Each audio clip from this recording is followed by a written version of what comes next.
Agar siz yoki yaqinlaringiz pensiya, nafaqa yoki ijtimoiy to'lov olayotgan bo'lsa, bugungi ma'lumot siz uchun juda muhim.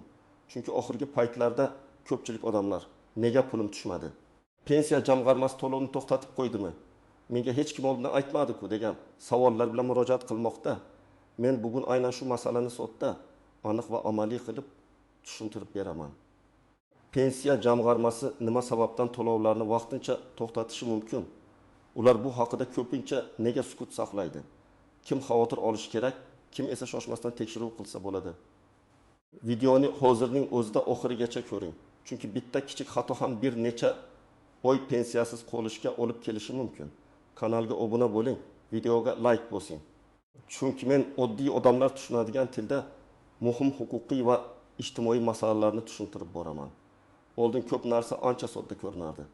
Odam pensiyaga chiqardi, hujjat topshirardi. Pensiya tayinlanardi va har oy belgilangan sanalarda pul tushib turardi. Agar biror muammo bo'lsa, ko'pincha mahalla bank, pochta yoki pensiya bo'limi orqali og'zaki xabar berilardi. Odamlar ham pensiya tayinlandimi? Demak, endi doim kelaveradi deb o'ylardi. Hozir esa tizim ancha raqamlashtirilgan. Ma'lumotlar faqat bitta idorada turmaydi. Pensiya jamg'armasi, soliq bazasi, fuqarolik holati, bank tizimi, kadastr, migratsiya, bandlik, tibbiy mehnat ekspertizasi, ijtimoiy himoya tizimi kabi ko'plab manbalar bir-biri bilan bog'lanmoqda. Bu yaxshi tomoni bilan adolatni oshiradi. Masalan, haqiqatan ham vafot etgan odam nomiga pul ketmasligi kerak. Hujjati noto'g'ri odam ortiqcha pul olmasligi kerak.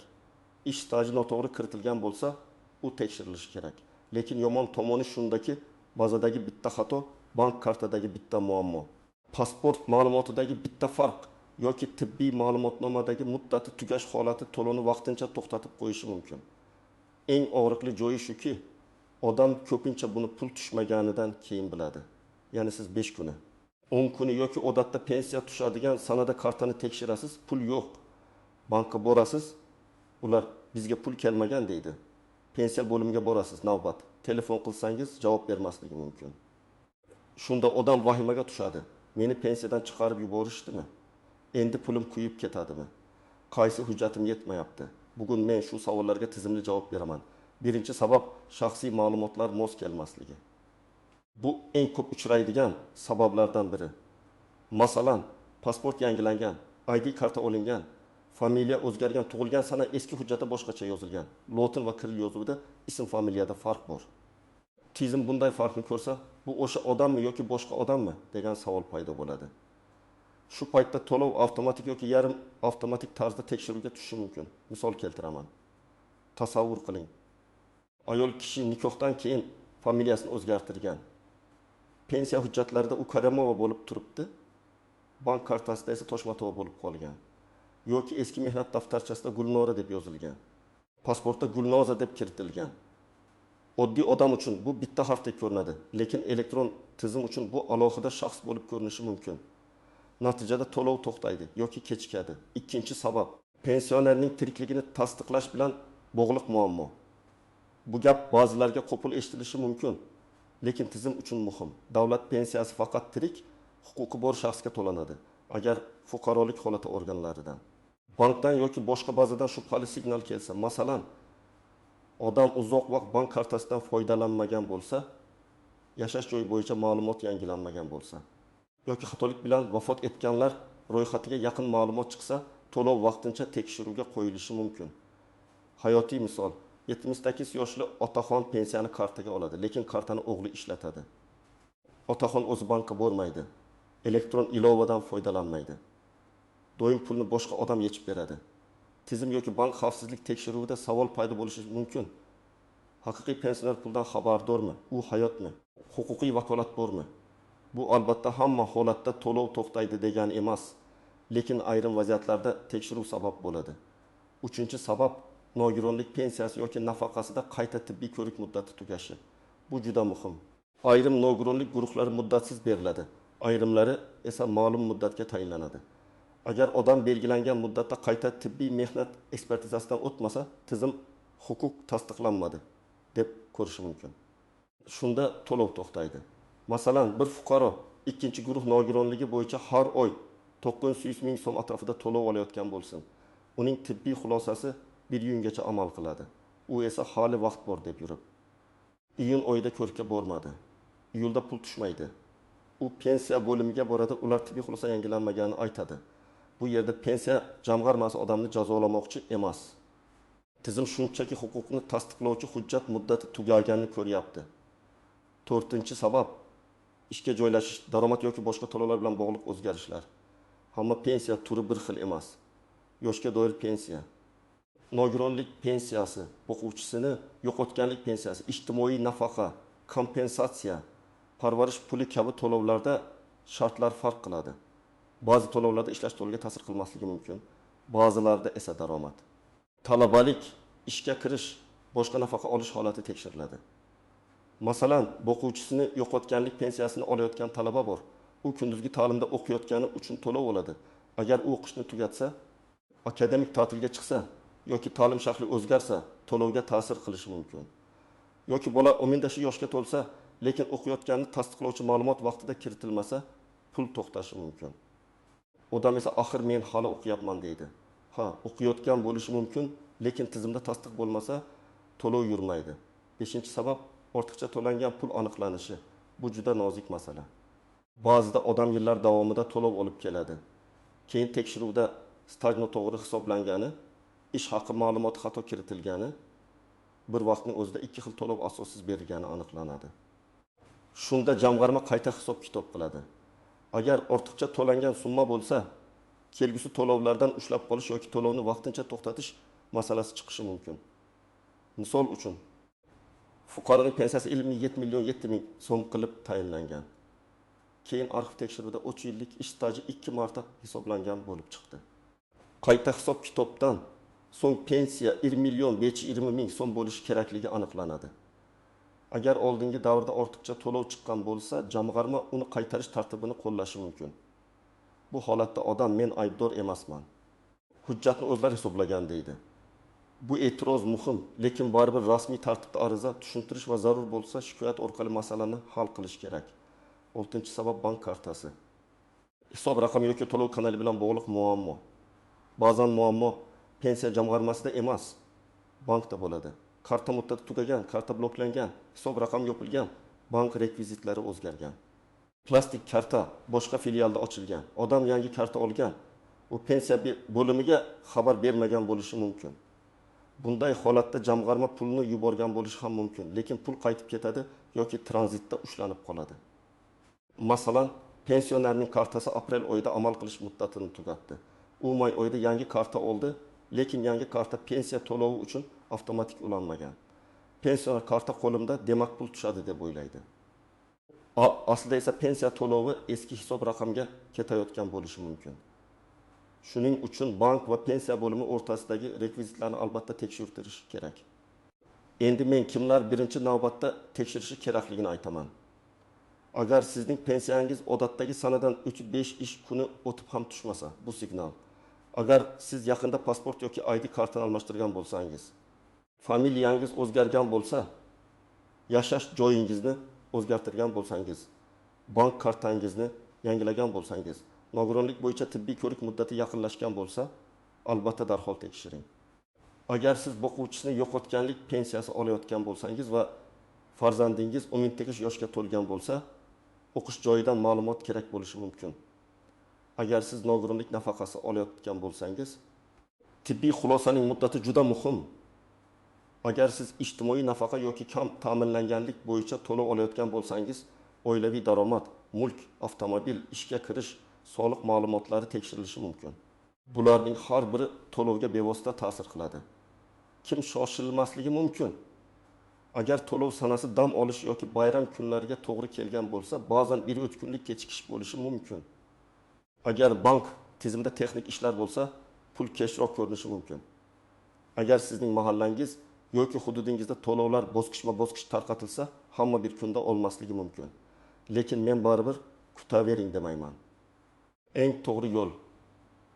Avval bankdan tushum bo'yicha ma'lumot oling, keyin pensiya bo'limidan to'lov holatini tekshiring. Endi qoidalarda ko'pchilik bilmaydigan nozik joylar bor. Birinchi noziklik, to'lov to'xtashi pensiya bekor bo'ldi degani emas. Juda ko'p odamlar shu joyda qo'rqib ketadi. to'lov vaqtincha to'xtashi mumkin, lekin huquq saqlanib qolgan bo'lsa, hujjatlar to'g'rilangandan keyin to'lov tiklanadi. Ba'zi hollarda o'tgan oylar uchun ham qayta to'lab berilishi mumkin. Lekin bu avtomatik bo'lmasligi mumkin. Siz ariza bilan murojaat qilishingiz, sababni aniqlashingiz, dalil keltirishingiz kerak. Ikkinchi noziklik, telefon orqali aytilgan gap rasmiy javob emas. Siz qo'ng'iroq qilasiz, kimdir ertaga tushadi. Tizimda muammo, kutib turing deydi. Lekin keyin bir hafta o'tadi, pul yo'q. Shuning uchun men har doim aytaman. Muammo 3-5 ish kundan oshsa yozma murojaat qiling. Yozma murojaatda sizda sana, raqam, javob olish majburiyati paydo bo'ladi. Og'zaki gap esa ertaga inkor qilinishi mumkin. Uchinchi noziklik, menga hech kim xabar bermadi degan holat. Ideal tizimda odamga oldindan SMS xat yoki ilova orqali xabar berilishi kerak. Lekin amalda hamma xabarni olmaydi. Telefon raqam eskirgan bo'lishi mumkin. SMS yetib bormagan bo'lishi mumkin. Xat eski manzilga ketgan bo'lishi mumkin. Shu sababli siz o'zingizning kontakt ma'lumotlaringizni yangilab qo'yishingiz shart. Pensiya bo'limida, bankda va tegishli davlat xizmatlarida telefon raqamingiz, yashash manzilingiz to'g'ri turishi kerak. 4-noziklik, boshqa odam nomidan pul olish xavfli bo'lishi mumkin. Ko'p oilalarda farzandlar ota-onasining kartasidan pul yechadi. Bu hayotda uchraydigan holat, lekin huquqiy tomondan ehtiyot bo'lish kerak. Agar pensioner o'zi harakat qila olmasa, ishonchnoma, vasiylik yoki qonuniy vakillik masalasi to'g'ri rasmiylashtirilishi kerak. Aks holda keyin nizo chiqadi. Pulni kim oldi? Pensioner rozi bo'lganmi? Ortiqcha yechib olinganmi degan savollar paydo bo'ladi. 5-noziklik. Chet elga chiqish yoki uzoq muddat boshqa joyda yashash. Ayrim to'lovlarda shaxsning doimiy yashash joyi, ro'yxatdagi holati, mamlakatda bo'lishi bilan bog'liq shartlar bo'lishi mumkin. Agar odam uzoq muddat chet elda bo'lsa, hujjatlarni vaqtida yangilamasa, bank kartasini boshqalar ishlatsa, tekshiruv ehtimoli oshadi. Bu chetga chiqsangiz pensiya yo'qoladi degani emas, lekin tartib bilmaslik muammo tug'diradi. 6-noziklik. Arxiv hujjatlar va staj masalasi. Eng murakkab muammolardan biri eski ish stajini tasdiqlash. Sobiq korxona yopilgan, arxiv topilmagan, mehnat daftarchasida muhr noaniq, lavozim nomi noto'g'ri, ishga kirgan va chiqqan sana chala yozilgan bo'lishi mumkin. Bunday holatda pensiya miqdori qayta ko'rib chiqilishi yoki tayinlash jarayoni cho'zilishi mumkin. Agar siz pensiyaga yaqinlashayotgan bo'lsangiz, arxiv hujjatlarni oldindan yig'ing. Pensiyaga chiqadigan kuni hujjat izlash juda qiyin bo'ladi. Endi eng muhim qism nima qilish kerak? Men sizga aniq tartibni aytaman. Birinchi qadam, pul tushmagan kunni yozib qo'ying. Odatda qaysi sanada tushardi? Hozir qaysi sanagacha tushmadi? Buni aniqlang. Bank ilovasidan ko'chirma oling yoki bank filialiga borib oxirgi tushumlar bo'yicha ma'lumot so'rang. Chunki ba'zan odam pul tushmagan deb o'ylaydi.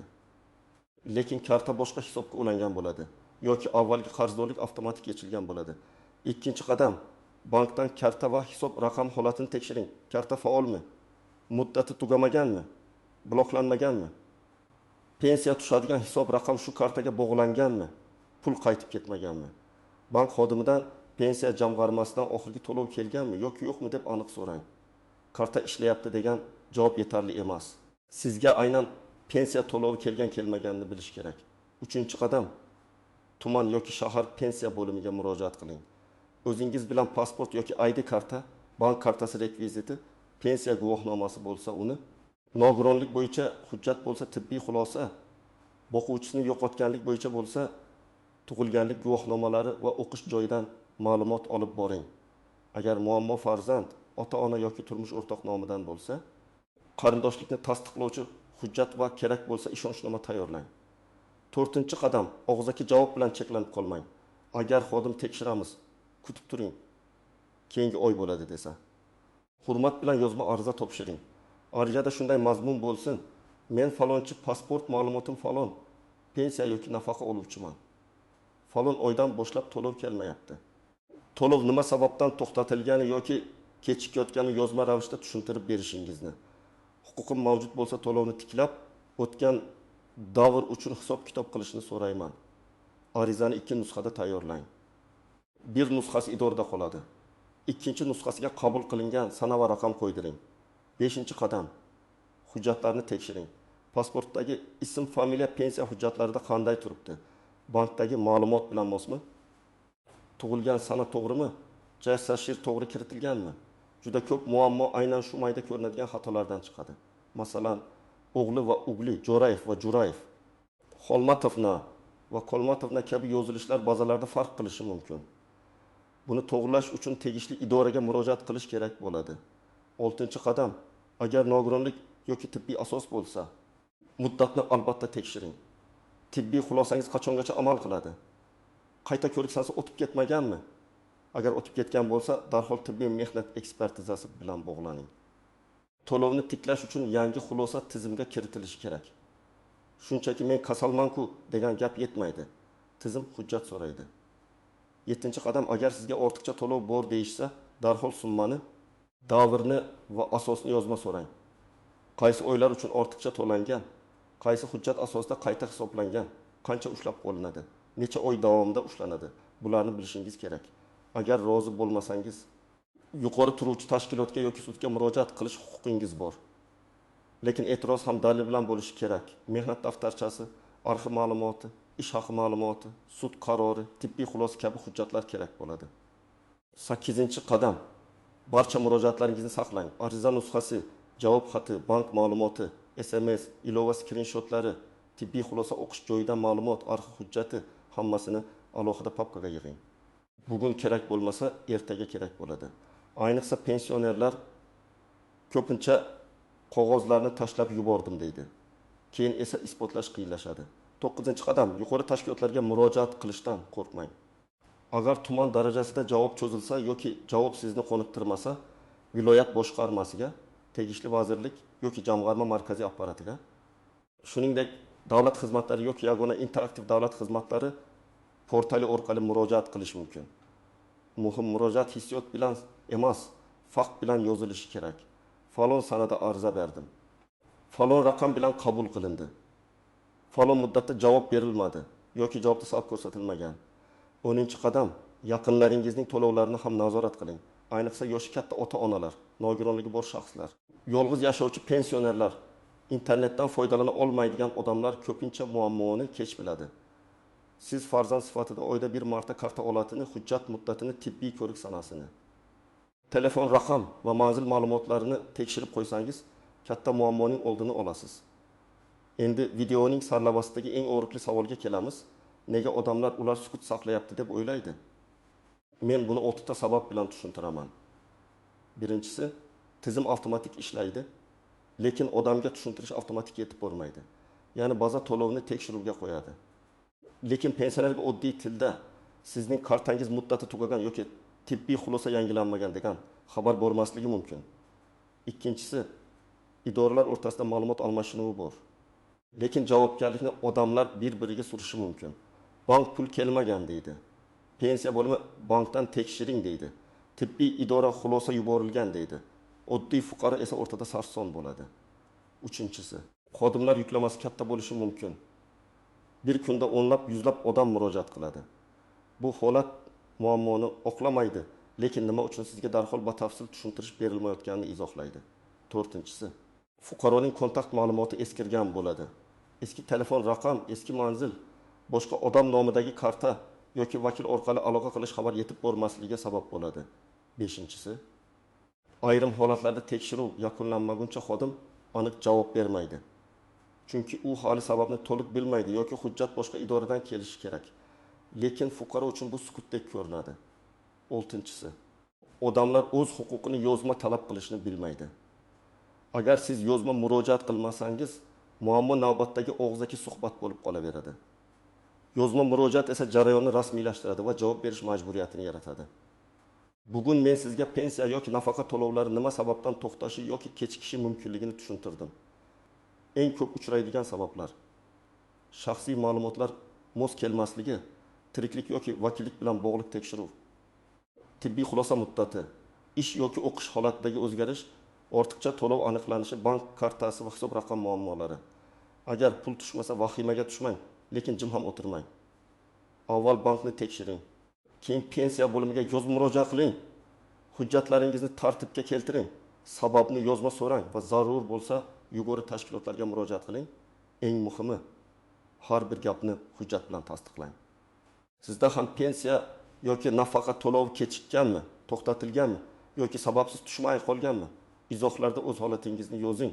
Men keyingi videolarda eng ko'p uchrayotgan vaziyatlarni alohida tahlil qilib beraman. Videoga like bosing, kanalga obuna bo'ling va bu ma'lumotni ota-onangizga, qarindoshlaringizga, pensioner tanishlaringizga yuboring.